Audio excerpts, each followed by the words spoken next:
So my point is, you find a scenario in, let's say, family or church, for example, someone is sick. The natural response is to be afraid, to be worried, is to cry. You see people, they are worried, they come out, they visit the person, they give gifts, they do all of that, which is very great. There's empathy, there's care, there's concern. That is very great.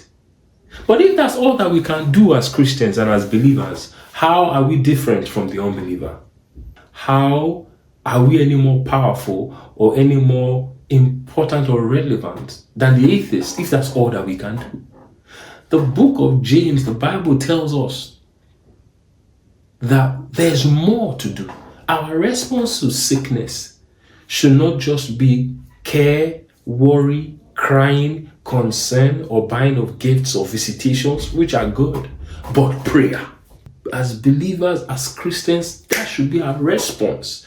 When a brother is sick, when a sister, when a relative, when a pastor, when a new church member, when a neighbor, a stranger, our response as spiritual people, as children of God, should be prayer. Prayer should be made for the sick.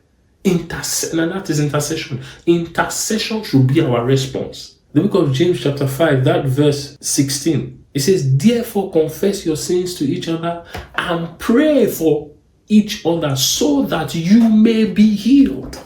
So that there will be healing in your midst. It says, pray for each other. It is no surprise that healing, restoration is lacking or absent in a lot of churches, in a lot of families, in a lot of communities, because forgiveness or intercession for one another is not our response to trouble. That is the truth. We show concern by crying.